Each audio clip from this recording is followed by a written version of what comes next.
إنا نحن نزلنا الذكر وإنا له لحافظون. بسم الله. السلام عليكم ورحمة الله وبركاته. الحمد لله حمدا كثيرا طيبا مباركا فيه كما يحب ربنا ويرضى. الحمد لله الذي هدانا لهذا وما كنا لنهتدي لولا أن هدانا الله.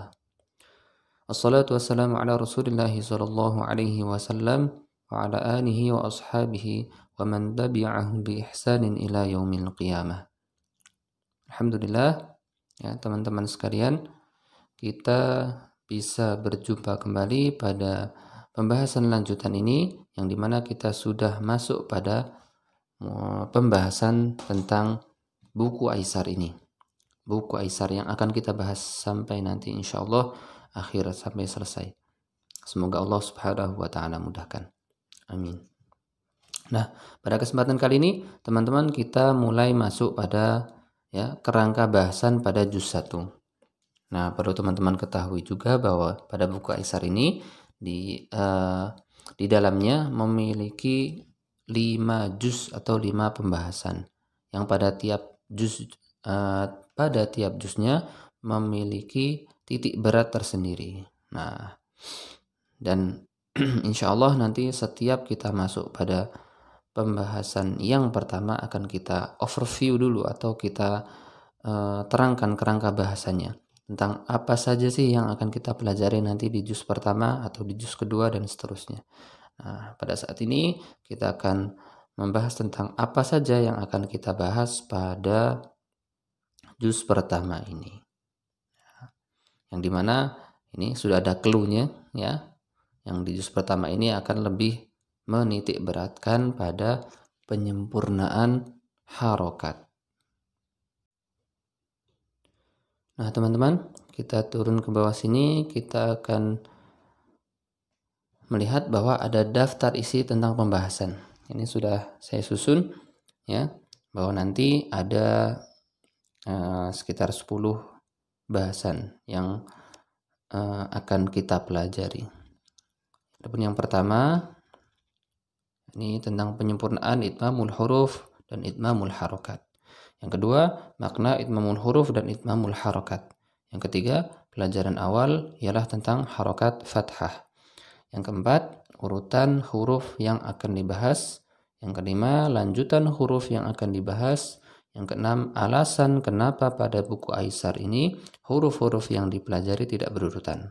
Yang ketujuh, huruf-huruf sulit. Yang kedelapan, rangkaian contoh yang dibuat ini berdasar. Yang kesembilan, lanjutan terkait materi tentang harokat. Adapun yang ke-10, praktek menyebut dan menghafal huruf. Nah, teman-teman sekalian, kita masuk pada pembahasan yang pertama, yakni tentang penyempurnaan itmamul huruf dan itmamul harokat. Nah, di juz 1 ini nanti akan banyak berisi latihan-latihan untuk kita terapkan ya, untuk menyempurnakan huruf-huruf dan harokat yang akan kita pelajari nanti. Itu yang dimana kata lain adalah itmamul huruf wa itmamul harokat. Ya. Dan ini pelajaran pada juz 1 ini merupakan pelajaran dasar yang begitu penting, yang dimana apabila kita nanti bisa menguasainya, maka di juz-juz berikutnya, juz kedua, juz ketiga dan seterusnya, maka ini akan lebih mudah ya, akan lebih mudah bagi kita untuk melanjutkan. Akan kita pahami bahwa ketika kita menguasai sesuatu, maka setelah kita menguasainya, maka yang selanjutnya akan lebih mudah. Nah, ini pasti ya. Nah, di juz pertama ini insya Allah apabila kita nanti menguasainya, maka di juz-juz selanjutnya insya Allah akan lebih mudah ya. Barakallahu fikum. Lanjut pada pembahasan yang kedua, yakni makna tentang itmamul huruf ataupun itmamul harokat. Nah, itmamul huruf ini maknanya adalah mengucapkan huruf sesuai dengan makhraj dan sifatnya. Ya. Karena yang kita ketahui bahwa huruf-huruf hijaiyah, adapun hamzah, ba dan ta dan seterusnya, mereka ini mempunyai makhraj tersendiri, ya. Mereka itu mempunyai makhraj tersendiri atau tempat keluarnya tersendiri dan juga mempunyai sifat-sifat, ya. Jadi selain mereka mempunyai tempat keluar dari mana huruf ini diucapkan, mereka juga mempunyai sifat, ya, sehingga terbedakan antara huruf-huruf yang mempunyai makhraj yang sama. Sebagai contoh, huruf yang ringan kita ucapkan yaitu huruf ba dan huruf mim, yang dimana sama-sama yaitu makhrajnya dengan merapatkan kedua bibir kita. Sebagai contoh, ba dan ma. Nah, ini adalah dua huruf yang sama-sama ketika kita mau mengucapkannya, kita merapatkan bibir dulu. Ba, ma. Nah, mungkin bisa teman-teman coba ikuti dan rasakan, ya.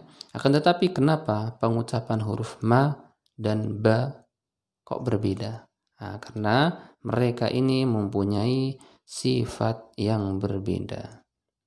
Insya Allah nanti akan kita bahas pada pelajaran-pelajaran yang akan datang. Nah, yang kedua, itmamul harokat, ya. Itmamul harokat. Nah, itmamul harokat.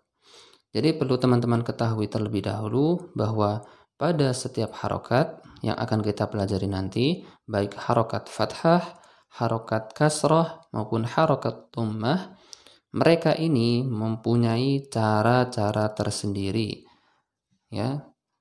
Kok bisa? Ya, bisa. Jadi harokat-harokat ini, ya, ini perlu cara pengucapan yang benar juga, ya. Apabila cara-cara ini tidak kita tempuh, maka akan tidak sempurna dalam kita mengucapkan harokat-harokatnya. Nah, ini sebagai gambaran saja, ya. Bisa teman-teman lihat di sini. Nah, ini makna dari itmamul harokat terkhusus pada harokat fathah. Nah, sebagai gambaran teman-teman bisa perhatikan ini. Ketika nanti kita mau mengucapkan harokat fathah, ya, ini ada caranya tersendiri, yaitu dengan membuka mulut pada harokat fathah dan meletakkan lidah pada posisi aslinya, ya. Kecuali huruf isti'la atau huruf-huruf yang dibaca tebal, di mana bagian pangkal lidah kita akan naik. Nanti insya Allah akan kita bahas lebih lanjut pada ketika sudah masuk pada materinya. Ini sebagai gambaran saja. Dan yang kedua ini yaitu cara mengucapkan harokat kasroh dan harokat dhammah. Adapun harokat kasroh yaitu dengan menurunkan atau merenggangkan sedikit rahang ke bawah pada harokat kasrohnya ini, ya, dan sedikit menggerakkan bagian tengah lidah ke langit-langit. Nah, adapun pada harokat dhammah yaitu dengan menghimpun bibir, ya, pada harokat dhammah ini menghimpun bibir dan menggerakkan lidah belakang sedikit ke atas. Nah, adapun yang terakhir adalah adapun pada huruf sukun, ya, mulut ini nanti akan diposisikan pada tempat aslinya atau tempat asalnya.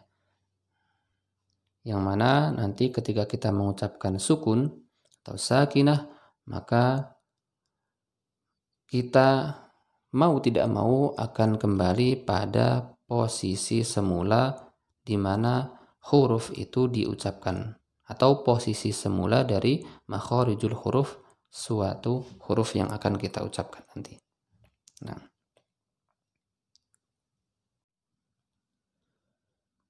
Nah, selanjutnya pelajaran awal ialah tentang harokat fathah, ya. Di buku Aisyar nanti, ya, pelajaran ini akan diawali dari harokat fathah. Harokat fathah merupakan harokat yang paling ringan bagi lisan kita, ya, sebagaimana dituturkan oleh para pakar bahasa Arab, ya, terdahulu, bahwa ini merupakan harokat yang paling mudah, ya. Adapun di negara kita, ya, ada padanannya di huruf abjad, ya, ini a. Nah, ini memang paling ringan. Apabila teman-teman mengucapkan a, ya, ini ringan, ya, tidak ada suatu kesulitan atau keberatan apapun. A, ya, ringan saja. Nah, disusul nanti dengan harokat kasrah dan akan diakhiri dengan harokat yang paling berat, yakni harokat dhammah.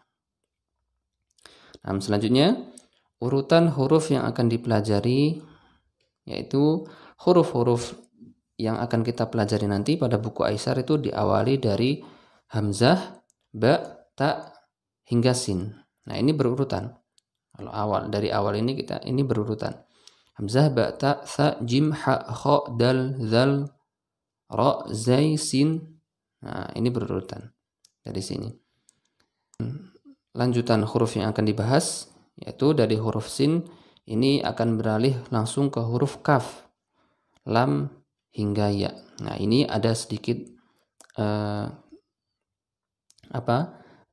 tidak berurutan. Nah, nanti alasannya akan kita bahas.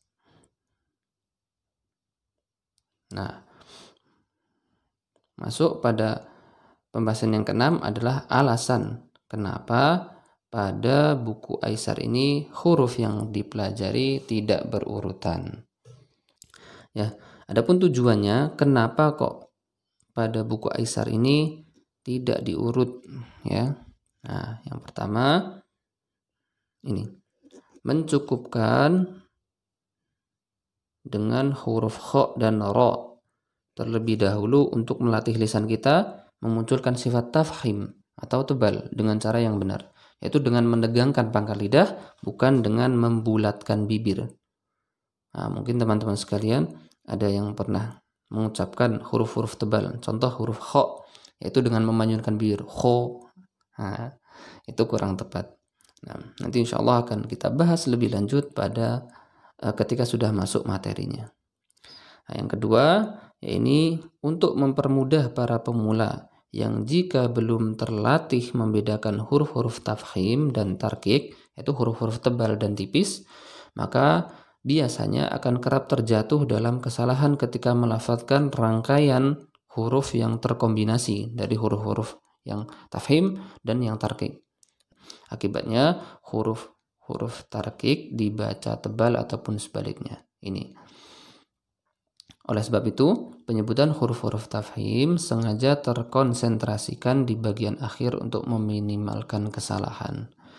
Jadi memang nanti insya Allah lebih condong untuk terbagi, ya, yang dimana dari hamzah sampai sin ini nanti ini merupakan huruf-huruf yang lumayan mudah atau dibilang kategori mudah untuk kita pelajari, dan untuk selanjutnya merupakan huruf-huruf yang perlu keseriusan lagi atau perlu pembahasan lebih dalam lagi untuk kita bahas, supaya sama tujuannya untuk agar pengucapan huruf, ya, dan harokat tentunya lebih baik dan benar.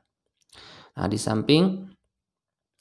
alasan di samping ini, ya, tentang untuk mempermudah, huruf-huruf yang diakhirkan ini juga relatif lebih sulit. Nah, yang di akhir-akhir ini yang akan kita pelajari itu seperti huruf shad, ta, dha, dan dad.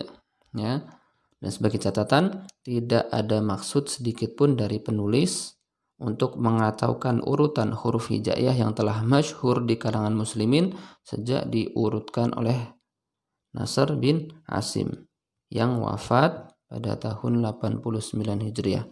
Berdasarkan kemiripan bentuk.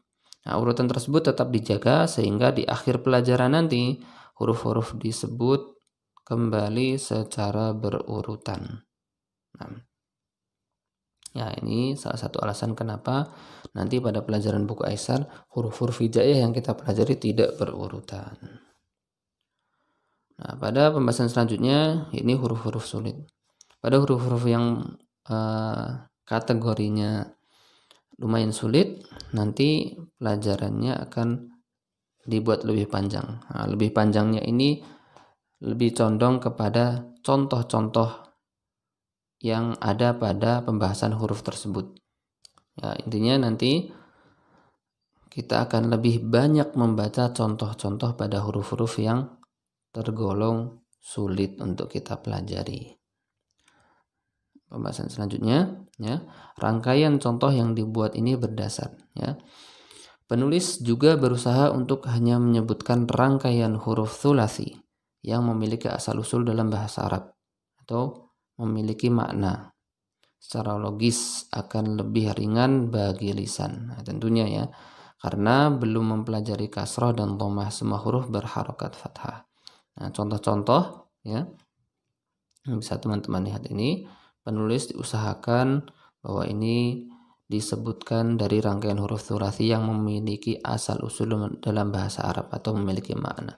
Contoh, mungkin teman-teman bisa lihat di sini ada yang lebih familiar ya, hasada, kasyata. Ini semua huruf-huruf yang rangkaian ini mempunyai makna-makna tersendiri.